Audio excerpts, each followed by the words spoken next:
Hello, everyone. This is Tom Fox. I'd like to welcome you to a special 5-part podcast series, Integrity Matters, exploring the National Defense Authorization Act, sponsored by K2 Integrity. This week I visit with Chip Ponce, who is the global co-head of the K2 Integrity Financial Crimes Risk Management Practice and a member of K2 Integrity's board. He co-founded the Financial Integrity Network in 2014, which merged with K2 Intelligence in 2019. The combined firm announced its new name, K2 Integrity, in November 2020. From 2002 to 2013, Chip served as the inaugural director of the Office of Strategic Policy for Terrorist Financing and Financial Crimes and a senior advisor at the U.S. Department of Treasury. Prior to K2 Integrity, Chip also served as HSBC's interim head of financial crimes compliance for Mexico and the Latin American region, assisting in the development and implementation of an enterprise-wide financial crimes compliance program adherent to global standards.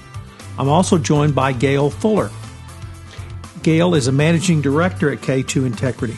She leads the teams providing advisory support to a wide variety of clients, including foreign governments, financial institutions, and fintech firms, helping them navigate the complex challenges relating to compliance with anti-money laundering, combating the financing of terrorism regulations, U.S. and international sanctions, and bribery and anti-corruption laws. Gail spent nearly 8 years with the U.S. federal government focused on combating illicit finance. Over this 5-part series, we will break down the changes to the Bank Secrecy Act and changes in enforcement to authority to the Financial Crimes Enforcement Network, or FinCEN, which are found in the recently passed National Defense Authorization Act. Topics include breaking down the big picture, company formation reform, new opportunities under this new law, coming changes to corporate governance under the NDAA, and taking the long view of the new law. This is one of the most significant new laws around bank secrecy in nearly 20 years. They will apply to financial institutions and a wide variety of others going forward.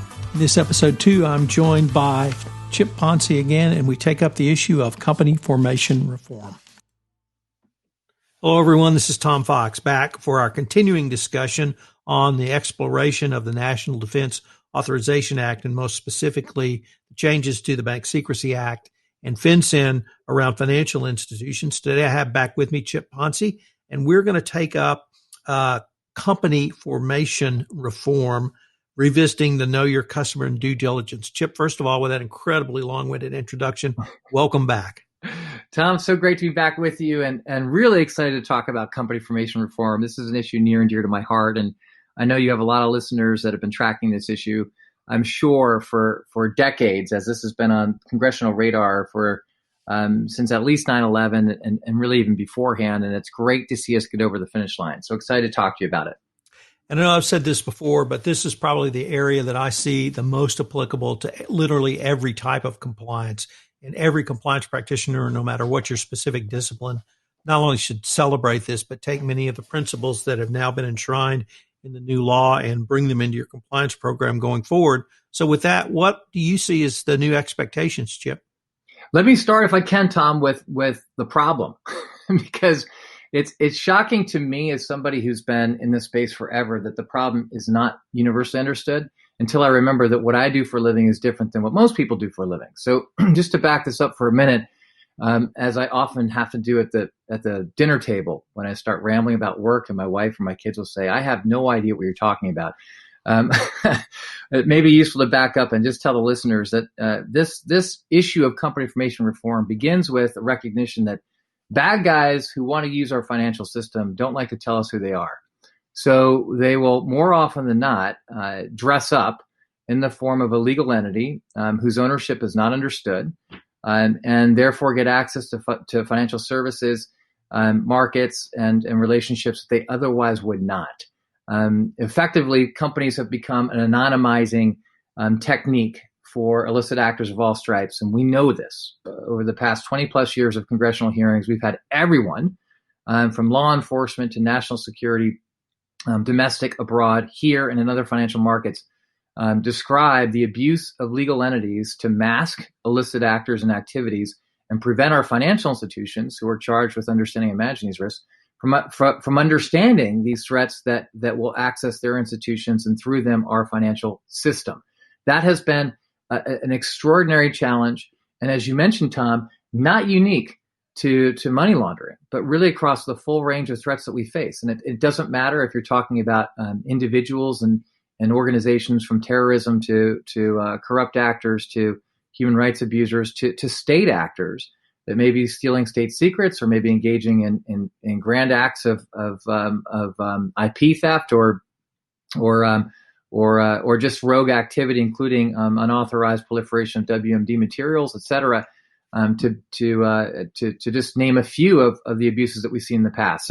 So an effort to clean up our company formation process so that we understand the interest behind those that are creating companies using our authorities has been an objective of almost everyone that I can think of interested in combating illicit finance, because it's a common denominator, whether you're going after terrorist groups or proliferators or corrupt actors, et cetera, that they all use our companies as a way of anonymizing themselves. And this act, as part of the AML reforms adopted in the NDAA, will change that. Happy to talk to you about how, but that's the problem that we're trying to solve, and why so many of us have been pushing this for so long. Well, how do we do that? So the antidote to anonymous companies is to understand who ultimately owns or controls these companies. And that seems pretty straightforward. It's known by the nerds in the space, of which I'm proudly one, as beneficial ownership. The beneficial ownership of a company is different than the legal ownership or the nominal ownership of a company. To illustrate that, think about a company, ABC Company, and if you're a bad guy, if you're Tony Soprano and you don't want people to know that you own ABC Company, then maybe what you do is you set up an XYZ trust or an LMNOP company, and then that company owns the ABC Company. So if you want to know who owns ABC Company, you got to go to LMNOP Company. Well, if that sounds confusing, it is. This is just the beginning of trying to be an investigator to understand, who's behind ABC Company. Beneficial ownership cuts through any of these intermediary holding companies and gets to the two-legged person, the individual, natural person at the end of the day, or persons, who ultimately own or control the company. That concept is beneficial ownership. And what this law does is it requires for anyone forming a company in the United States, with a number of exceptions that we can talk about, to disclose the beneficial owner or owners of that company or those companies. So you can no longer get a company in the United States for purposes of masking the interests behind the company. That's the intent of the law. How you do that gets a lot more complicated. It is from a conceptual perspective, a person applying for a company has to disclose the beneficial owner or owners and has to keep that information current. And they disclose that by sending a report to FinCEN, our financial intelligence unit, as part of the Treasury Department, which will then maintain a database of all these companies, their beneficial owners, and disclose that information to law enforcement, national security authorities, and if necessary, financial institutions who may be inquiring about the beneficial ownership of their customers. That's in short what this law does. And again, the how part gets a lot more complicated in detail. How do you suggest companies either begin to prepare or even think through preparing for this new law? Is it simply hiring a more sophisticated due diligence investigative service? Is it refocusing internally what they're looking for? How can we help companies really, even at this point in time, begin to get ready for this new law? Well, we've argued for a long time, Tom, that companies won't have to do a lot to prepare for this new law unless they are hiding their beneficial owners, which is something that is hard to understand why companies would do that internally. Externally, the sensitivity of that information has been debated, but internally, companies should understand who owns them, and not just as a matter of the next in line, the holding company or the holding company, but ultimately, who are the individuals who own us? That's something that every company should understand. If you are a company formed under the laws of our states now, you will have based on rules that the Treasury has to issue, you will have to disclose your beneficial owners, defined in the law itself as a natural person who owns or controls the company. Now, that definition itself is going to be subjected to rulemaking, and the good news is that we've done this before in a different arena for financial institutions that have similar requirements to understand the beneficial owners of their legal entity customers. But if you're a company, you're already doing this to meet the requirements of any U.S. financial institution that you open an account with. So if you're a bank and you onboard a U.S. company, you're already required to ask that company and to obtain beneficial ownership information from that company. Similarly, if you were to open up a bank account in foreign financial centers based on global standards that we've promulgated and been a part of as a global financial system for several years, banks all over the world will be required and expected to understand and obtain beneficial ownership information from their legal entity customers. So as a company in existence now, unless you're not interested in having a bank account, and it's hard to imagine conducting business without having access to financial services, then you're already going to be required to produce this information to your financial institution. What you're now required to do is to also produce it in the country where you are incorporated. In the United States, obviously, that would be, as I mentioned, by filing a report to the Treasury Department, to FinCEN. In other countries, you would have similar requirements. And I'll pause in a second here, Tom, but this is an important point. When, as a company, you have your beneficial ownership information to get financial services, and now in order to obtain the company itself, to actually create the company, you're going to have to disclose beneficial ownership information and keep it current. It introduces a question about the consistency or the relationship between financial institutions that have this obligation and companies that will be disclosing this information to financial institutions, and then jurisdictional authorities that create these companies in the first instance. And how aligned should these efforts be? And the short answer is, ideally, they should be as similar as possible. But they won't necessarily be identical because the interests are a little bit different. And so here's where it will be interesting in the rulemaking that Treasury will be pushing to implement this requirement, how much that rulemaking is informed by and identical to beneficial ownership disclosure requirements for companies seeking to open a bank account in the United States. And my hope is that it is substantially similar, so that a company understands, okay, a beneficial owner for my financial institution is the same as a beneficial owner that I have to report to the authorities, and maintaining, keeping that information current, that it's basically identical requirements. Where it starts to differ is how that information is used and who has access to it.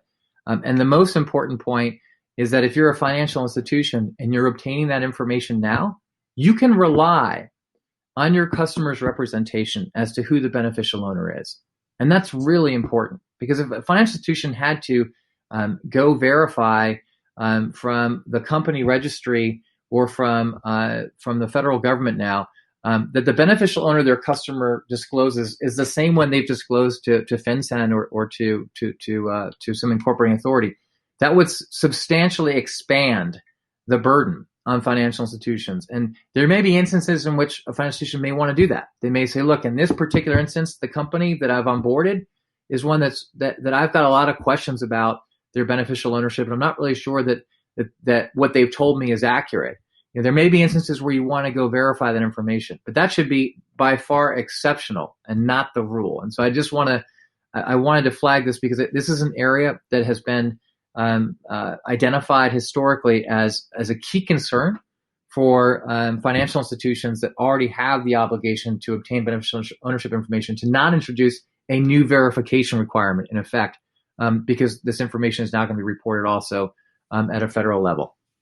Chip, unfortunately, we are near the end of our time for this episode, but I was wondering if our listeners wanted any more information on the topics or information you've discussed in this podcast, where could they go?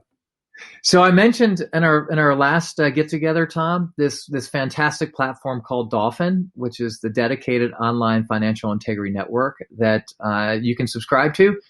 We will have a section on Dolphin that deals with the implementation of the AML reform provisions of the NDAA, and as it sits now, we have a lot of information around company formation disclosure requirements under global standards, what will be happening under U.S. requirements with these reforms, and how they relate to customer due diligence obligations of financial institutions. So I would suggest going there. It's a self-interest because that's a platform that we've created for the market. And we have monthly webinars to respond to questions that any subscribers may have, including with respect to the new requirements under the NDAA. So I would strongly suggest going there. And if you get lost, you can always find us at k2integrity.com. Chip, this has been a fascinating exploration, and I look forward to continuing the conversation. Thanks, Tom. Great to be here.